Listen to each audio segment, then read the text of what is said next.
राम नाम का चमत्कार। एक बार एक गांव में एक साधु रहता था।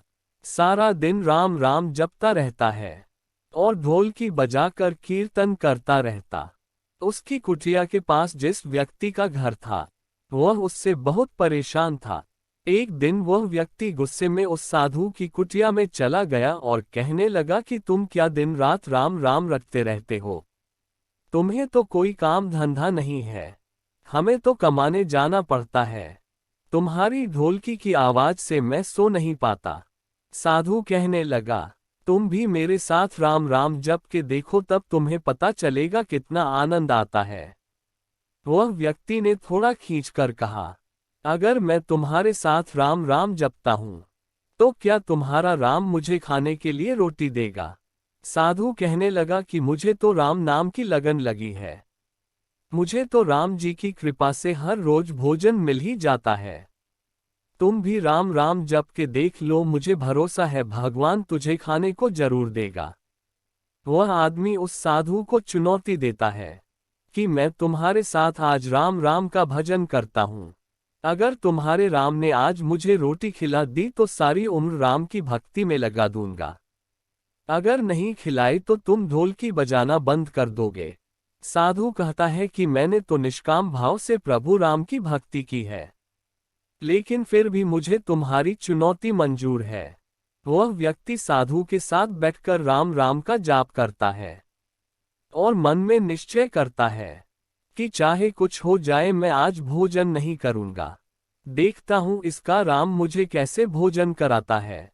राम राम का भजन करने के बाद वह सोचता है कि अगर अब मैं घर जाता हूं तो मेरी माँ और बीवी मुझे खाने को कहेंगे और मुझे रोटी खानी पड़ सकती है। लेकिन मुझे साधु को चुनौती में हराना है, इसलिए वह घर जाने की बजाय गांव के पास के जंगल में चला जाता है। जंगल में एक पेड़ पर चढ़कर बैठ जाता है। वह सोचता है कि मैं सारा दिन इस पेड़ से उतरूंगा ही नहीं, अन्न का दाना भी नहीं खाऊंगा। इस तरह मैं साधु को हरा दूंगा और उसका ढोलकी बजाना बंद हो जाएगा।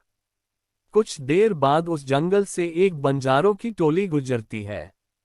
उन्हें भूख लगी होती है, तो बंजारों का सरदार कहता है कि आग जलाकर यहीं पर खाना बना लो। अब खाना खाकर ही आगे बढ़ेंगे। खाना बनकर तैयार हो जाता है। बंजारे खाना खाने ही वाले होते हैं कि इतनी देर में बंजारों को सूचना मिलती है कि पीछे से डाकू आ रहे हैं। तो बंजारों का सरदार कहता है कि हमें यहां से चले जाना चाहिए, डाकू हमारा सब कुछ लूट सकते हैं। वे बंजारे खाना वहीं पर छोड़कर चले जाते हैं। वह आदमी पेड़ पर चढ़ा सब कुछ देख रहा था।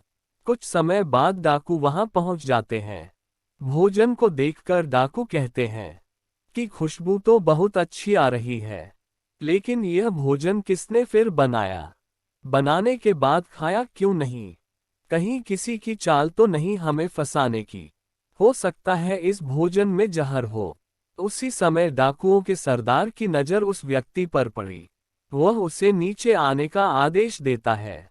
डाकू उस व्यक्ति से पूछते हैं, हमें मारने के लिए क्या भोजन तुमने बनाया है? वह बेचारा मिन्नतें करता रहता है कि मैंने यह भोजन नहीं बनाया, इसमें जहर नहीं है, यह भोजन बंजारों ने बनाया है। आपके आने की खबर सुनकर वह जहां से भाग गए, लेकिन डाकुओं के आगे उसकी एक नहीं चलती। डाकू से कहते हैं कि अब तुम्हें यह भोजन खाकर दिखाना पड़ेगा, क्योंकि हमें लगता है कि तुमने ही यह भोजन बनाया है और इसमें जहर मिलाया। अब तुम ही सबसे पहले यह भोजन खाओगे। वह जिद पर अड़ा रहता है, मैं यह भोजन नहीं खाऊंगा, किसी कीमत पर नहीं खाऊंगा। डाकुओं का शक और गहरा हो जाता है। वे बंदूक की नोक उसके सिर पर रखकर कहते हैं, तुझे यह भोजन खाना पड़ेगा, नहीं तो गोली खानी पड़ेगी। वह व्यक्ति भोजन कर रहा है और साधु को याद करते करते आंसू उसकी आंखों से बह रहे थे। उसने कहा था कि मेरा निश्चय है कि राम नाम जप लेगा तो राम तुझे भोजन भी देंगे। उसके भोजन करने के बाद डाकुओं ने से छोड़ दिया। अब उसे विश्वास हो गया कि बंजारों को और डाकुओं को राम जी ने ही भेजा है। वह सीधा साधु की कुटिया में चला गया और जाकर उनके चरणों में प्रणाम किया और उन्हें सारा वृतांत सुनाया। अब उस साधु से भी ज्यादा उससे राम नाम की लगन लग गई। उसने अपना पूरा जीवन राम जी को समर्पित कर दिया।